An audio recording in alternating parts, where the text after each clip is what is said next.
So we looked at how to graph a single inequality. Let's look at graphing a system of inequalities in two variables. So we follow the same sort of procedure that we did for a single inequality, but we just have to kind of reserve our final shading for the end. So let's look at example number 3. We have x squared plus y squared is less than or equal to 36.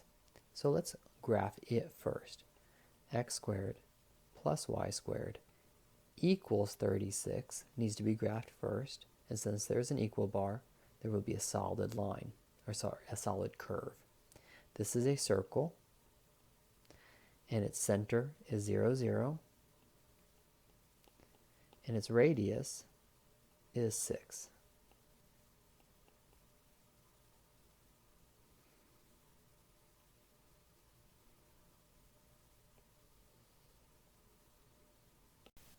So having graphed the circle, let's now pick a test point. Test point could be 0, 0, since it's not on the curve. So we substitute that into the original inequality.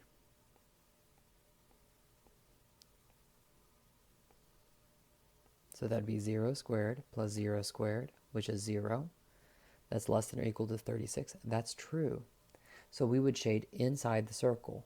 Now before we go ahead and just go crazy shading everything, there's another inequality that we need to focus on.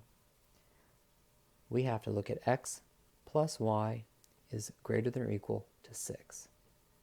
So to graph that, we need to first graph x plus y equals 6. And again, that's going to be solid. So we can graph that by looking at intercepts. So if x is 0 and if y is 0, if x is 0, y would be 6, and if y is 0, x would be 6. So let's graph that curve.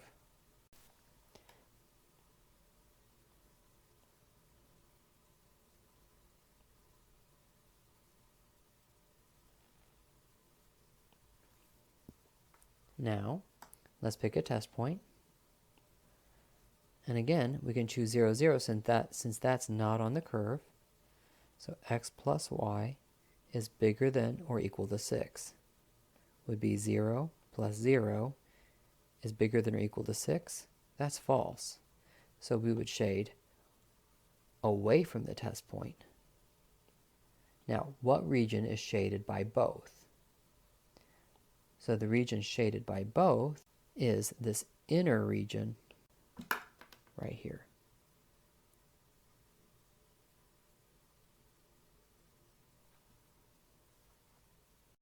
Now when it comes to applying systems of inequalities, one of the things that we look at are whether or not our region that we've shaded is bounded. And then we also look at corner points. So here we have a system of linear inequalities. So now let's go ahead and graph. So let's look at x equals 0. That's going to be a solid curve. In fact, it's a vertical line.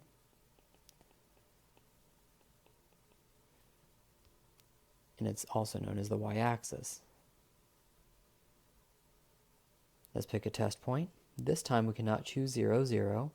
So let's choose something off of the line, like 1, 0.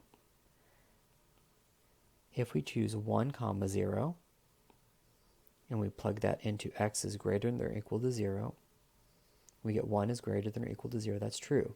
So we would shade to the right. Now let's look at y is greater than or equal to 0. That means we're going to graph y equals 0 as a solid curve. That's a horizontal line.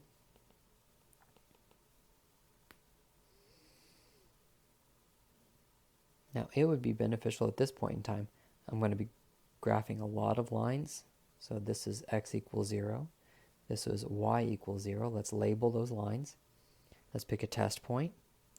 This time let's choose 0, 1. Substituting that into y is greater than or equal to 0, we get 1 is bigger than or equal to 0, which is true. We would shade above the line.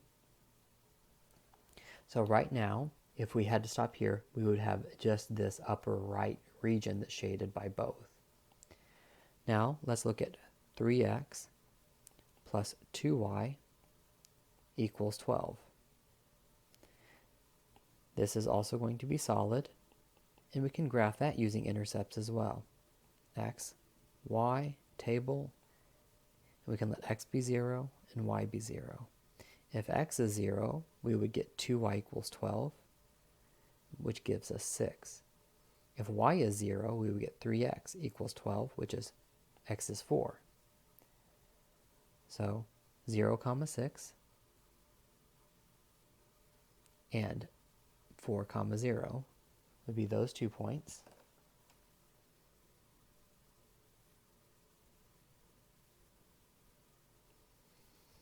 Let's label that. It's 3x plus 2y equals 12. Pick a test point. And this time we can choose 0, 0 since it's not on the curve.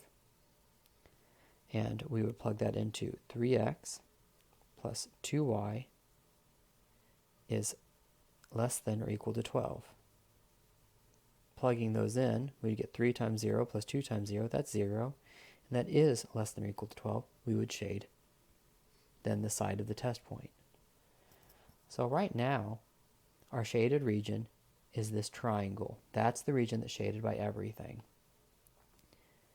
Now let's look at 3x plus 5y equals 15, which will be graphed using solid line. Again, we can use the intercepts.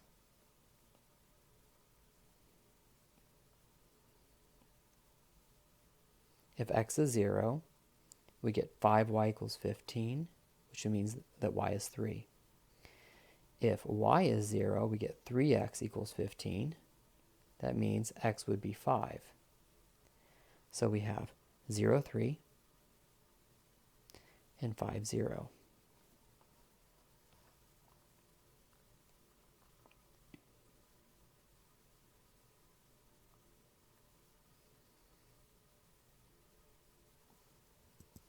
Label those lines. 3x plus 5y equals 15. Pick a test point. 0, 0 would work because it's not on the line. 3x plus 5y is less than or equal to 15. Substituting 0 and 0 in for x's and y's, we get 0 is less than or equal to 15. That's true. So we would shade below that line because 0, 0 is below the line. Now, this means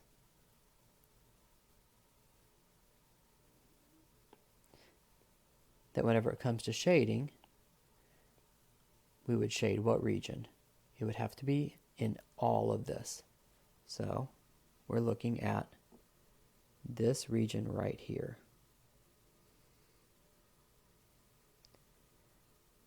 So is it bounded or not? Well, if we draw a circle around it, that circle could include the whole region, and so therefore it's bounded. Now, what are the corner points, or the vertices of this? Well, we have 0, 0, 0, 3, 4, 0, and then we have one more. So let's write down what we have. 0, 0, 0, 3, 4, 0, and then what's our other one? It's right here. It's the intersection of two lines. So this is why it's important to label your curves.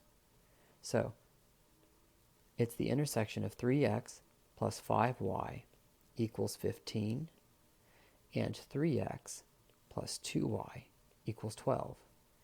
To find out where they intersect, we just have to solve this system. which means that I can use substitution or elimination. I could use matrices or Cramer's rule also, but in this case, notice I have equal coefficients, so I can just multiply this second equation by -1. That would give me 3x plus 5y equals 15. The first equation doesn't change. Then I have -3x minus 2y equals -12.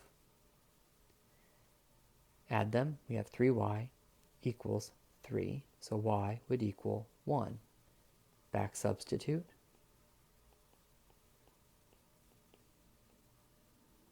And this would mean that 3x plus 5y equals 15. If I substitute y equals 1 in, would be 3x plus 5 equals 15. So 3x would equal 10, and so x would equal 10/3. So our final point is 10/3, 1.